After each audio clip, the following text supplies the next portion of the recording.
अस्सलामुअलैकुम वरहमतुल्लाहि वबरकातुह। उम्मीद करता हूँ कि आप तमामी हजरात खैर व आफियत से होंगे।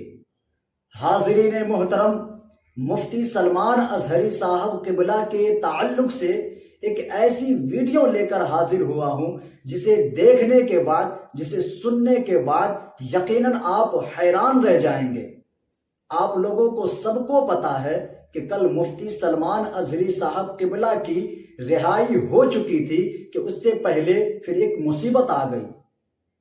जी हाँ दोस्तों, मैं आप लोगों को बता दूं कि अभी हम मुफ्ती सलमान अजहरी साहब क़िबला की आमद की, यानी कि मुफ्ती सलमान अजहरी साहब क़िबला की रिहाई की खुशी मना रहे थे।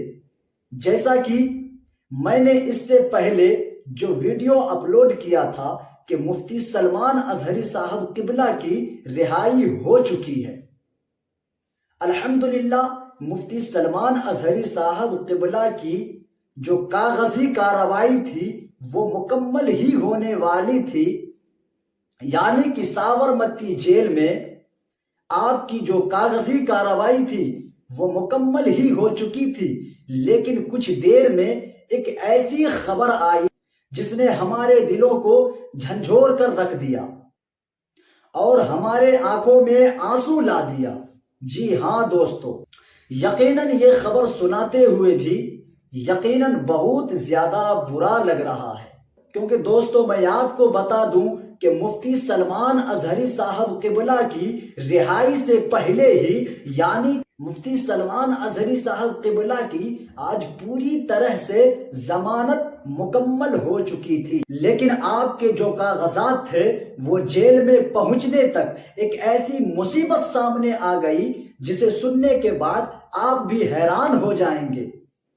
जी हाँ दोस्तों, ये बात सबको मालूम है कि मुडासा कोर्ट से मुफ्ती सलमान अजहरी साहब क़िबला की जमानत हो गई थी, कागजी कार्रवाई पूरी हो गई थी, मंजूर हो गई थी और मुफ्ती सलमान अजहरी साहब बाहर आने ही वाले थे कि गुजरात के कलेक्टर का फोन आया और उन्हें फिर से पासा एक्ट के तहत फिर से फंसा दिया गया। आइए पहले हम उस वीडियो को देखते हैं, फिर आगे हम बात करते हैं। पहले वीडियो देखें आप।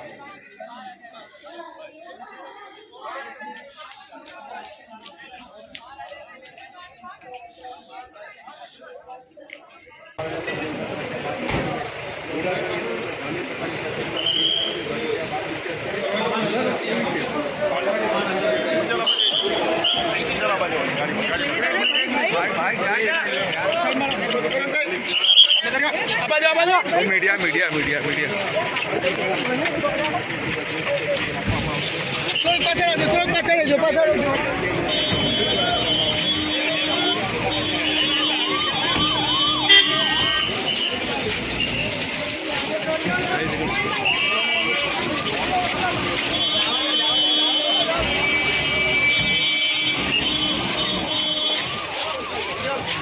गुजरात के अंदर 3 केस दर्ज हुए थे। इसमें एक बचाव के अंदर जमानत हो चुकी थी और उसके बाद सामख्यारी जूनागढ़ के अंदर भी जमानत हो चुकी थी और मोडासा कोर्ट के अंदर एट्रोसिटीज़ और हेट स्पीच की थी, उसके अंदर भी आज जमानत हुई थी। इसमें सेशंस कोर्ट ने जमानत दी थी।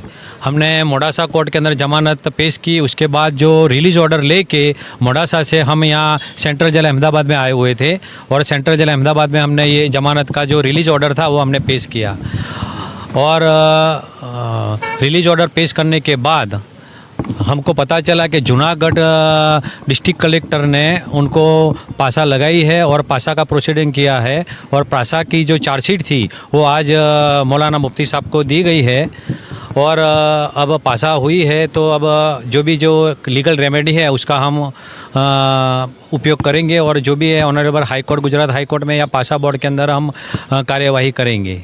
अब मामला ये है कि गुजरात के अंदर जो मौलाना ने जो धार्मिक उलमा है मुस्लिम के उलमा है और जगह जगह मुस्लिम या कोई भी बदी होती है उसके अंदर बदी दूर करने के लिए वो स्पीच देते हैं। उसके अंदर कोई ज़्यादा ऐसी कोई हीट स्पीच नहीं थी।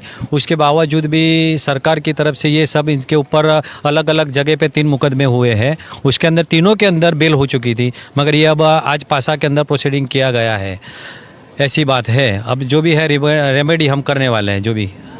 सर इसके अंदर ऐसे कई जो है लोग हैं जो हेड स्पीच देते रहते हैं आम तौर पे, उन लोगों पे अब तक इस तरह की कोई कार्यवाही हुई नहीं। उसको कैसे देख रहे हैं आप इस केस को? देखिए, हम इस तरह देख रहे हैं कि जब भी चुनाव जो आता है तो कोई ना कोई जो बयानबाजी होती रहती है, मगर बहुत सारे मामले ऐसे हैं कि बहुत लोग एक कौम के खिलाफ दूसरे कौम के लोग भी बोलते हैं, मगर इसके अंदर ऐसे कोई मुकदमा होते नहीं है। और ये मामला जो हुआ है उसके अंदर बार बार इनको जेल के अंदर डालने के लिए जो कार्यवाही होती है वो एक हमको भी खुद एक आश्चर्य हुआ है। और हमारा मानना भी यही है कि अगर जो मौलाना के खिलाफ भी जो हेट स्पीच का मामला है, मगर हेट स्पीच कोई ऐसी थी ही नहीं, मगर जो लोग दूसरे लोग जो हेट स्पीच दे रहे हैं उसके अंदर इस तरह की जो पासा की जो कार्यवाही है वो पासा की कार्यवाही होती नहीं है। तो मगर हमारा मानना भी ऐसा है कि अगर ये मौलाना के खिलाफ जो हेट स्पीच का मामला होता है तो बहुत सारे लोग भी बयानबाजी कर रहे हैं, उनके खिलाफ कोई पासा की एक प्रोसीडिंग नहीं होती, तो उनके खिलाफ भी सख्त कार्यवाही पासा की प्रोसीडिंग होनी चाहिए। तो एक दूसरे के अंदर समाज के अंदर एकता बनी रहे। मगर दूसरे मामले के अंदर हेट स्पीच के मामले के अंदर पासा की कोई कार्यवाही होती नहीं है, और इसके अंदर जो पासा की कार्यवाही हुई है तो हमको भी बहुत अफसोस हुआ है। अब जो भी कुछ करना है हम लीगली कार्यवाही करेंगे। सर ये जो पासा तय हुई, थोड़ा सा हमारे दर्शकों को ये समझा दें कि अब आने वाली प्रोसेस क्या रहेगी, पासा क्या होता है, कितने समय भी इनको अंदर रहना पड़ेगा, रमज़ान और ईद आ रहे हैं आगे। तो देखिए, ये पासा की जो कार्यवाही है उसके अंदर जो उनको रजूआत करनी पड़ेगी वो पहले पासा के बोर्ड के अंदर भी करेंगे, या पासा के बोर्ड के बाद अगर जो कार्यवाही है ऑनरेबल गुजरात हाई कोर्ट के अंदर करेंगे। हाँ, थोड़ी प्रोसीजर लंबी है, मगर जो भी जो कार्यवाही करनी पड़ेगी हम करने वाले हैं। हाँ, तो सर ये मुमकिन है कि रमज़ान के पहले ये मामला उनको बाहर ला दिया जाए, या फिर रमज़ान के बीच के दिनों में उनको जो है बेल मिल सकता है? जो पासा का अगर बोर्ड बैठता है तो इसके अंदर जो भी रजूआत करनी पड़ेगी वो हम करेंगे। मगर अब बोर्ड कितने दिन में बैठता है, नहीं तो फिर सीधे डायरेक्ट हाई कोर्ट के अंदर भी हम पिटीशन फाइल कर सकते हैं। मगर उसके अंदर अब थोड़े हमें लगता है कि पासा की वजह से थोड़ा तो 20-25 दिन तो ईजीली निकल जाएंगे। हाज़रीन मोहतरम, तो उम्मीद करता हूं कि ये वीडियो आपको काफ़ी अच्छी लगी होगी, काफ़ी पसंद आई होगी, और यकीनन आपका दिल दहल गया होगा ये वीडियो को देखने के। तो हाज़रीन मोहतरम, मुफ्ती सलमान अजहरी साहब क़िबला के लिए दुआ कीजिए। अल्लाह तबारक व तआला से दुआ है कि मौला तबारक व तआला मुफ्ती सलमान अजहरी साहब की हिफाजत फरमाए और जल्द से जल्द मुफ्ती साहब को रिहाई अता फरमाए।